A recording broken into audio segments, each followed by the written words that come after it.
my comparison of the American and German endometriosis guidelines, and this is part 2. And again, we will start with the American endometriosis guideline.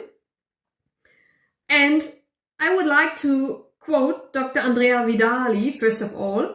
And he said about this American endometriosis guideline 2026 that it is a start engine for surgical excellence. I do agree. And Dr. Vidali writes this in an article which is published on Essi's webpage. So ACOG describes a shift to symptom-based clinical diagnosis on page 436. On the next page, page 437, ACOG writes the following, I quote, ACOG recommends that a clinical diagnosis of endometriosis made through a symptom-based assessment, physical examination or both is sufficient to initiate empiric medical treatment. Strong recommendation, low quality evidence. So my opinion is that the problem is that endometriosis can occur with very few or even no symptoms at all, and in general, endometriosis can also be missed during physical examination.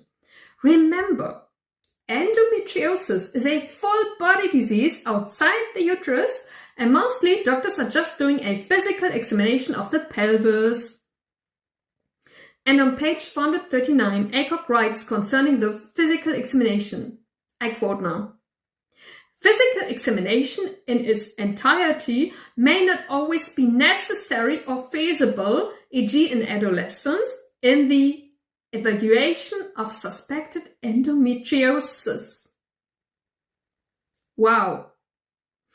So in the past, Dr. Jeff Arrington named this on social media, just call it endo.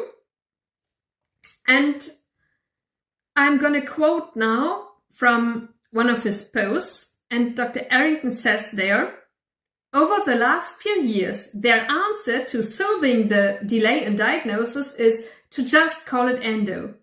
Listen to the patient. If the symptoms fit, just call it endo. And then put the patient on hormones and do the same stuff we've been doing for years and years. Birth control pills have been used for nearly 75 years to treat endometriosis. The reality is, all the hormones have only been proven to treat pain.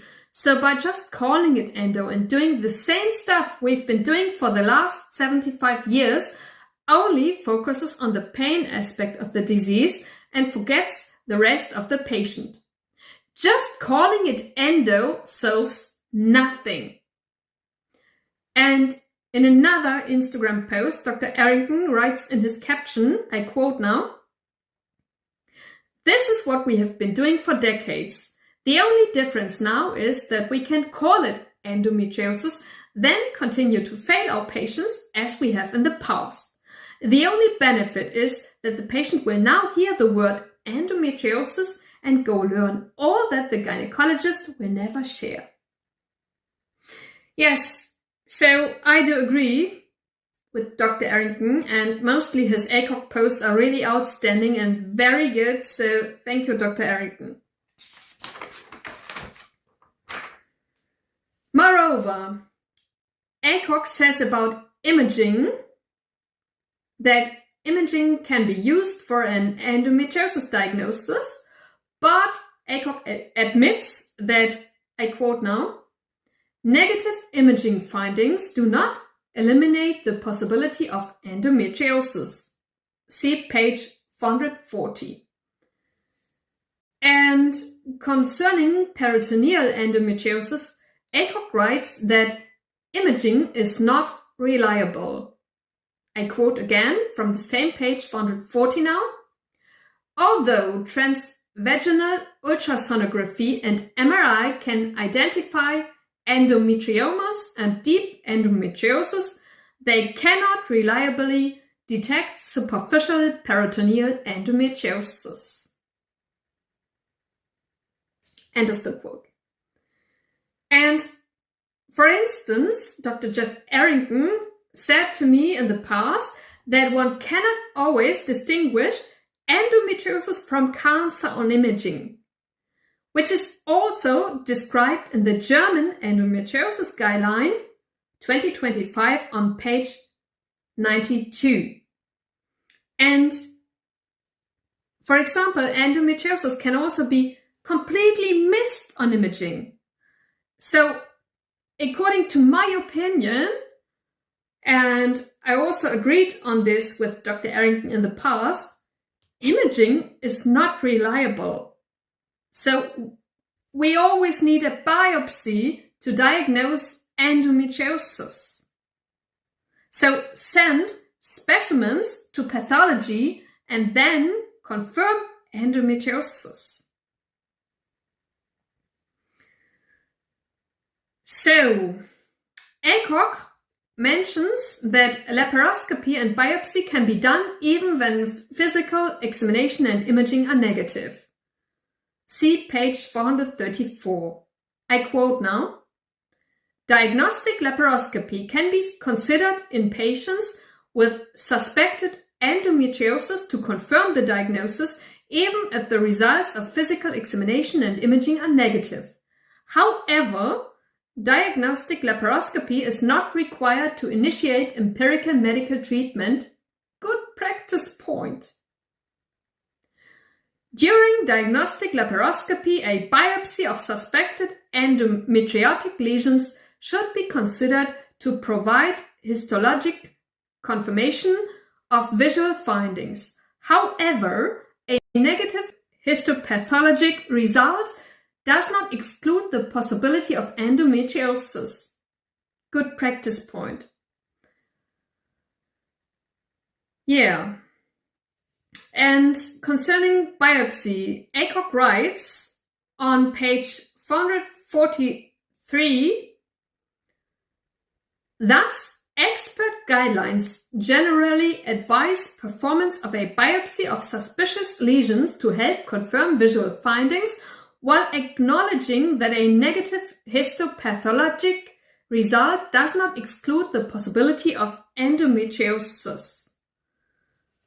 And yeah, this might be considered a little bit contradictory to what ACOG has written about, for example, imaging or their clinical diagnosis, right? Coming to the German Endometriosis Guideline, so according to the update of our guideline 2025, now it's allowed to diagnose every form of endometriosis, so every subtype of endometriosis, by imaging, and the only exception is peritoneal endometriosis, which still requires biopsy for confirmation. See page 103. And this German Endometriosis Guideline also mentions a shift to symptom-oriented diagnosis. See page 33. And this expression, so symptom-oriented diagnosis, is quite similar to ACOG's mentioned symptom-based clinical diagnosis. So ACOG mentions this, for example, on page 436. And again, imaging is not safe enough to diagnose endometriosis because it can be missed on imaging. And my conclusion is that all in all, I think comparing just these three topics of formal aspects, definition and diagnosis, then ACOG's guideline might be better.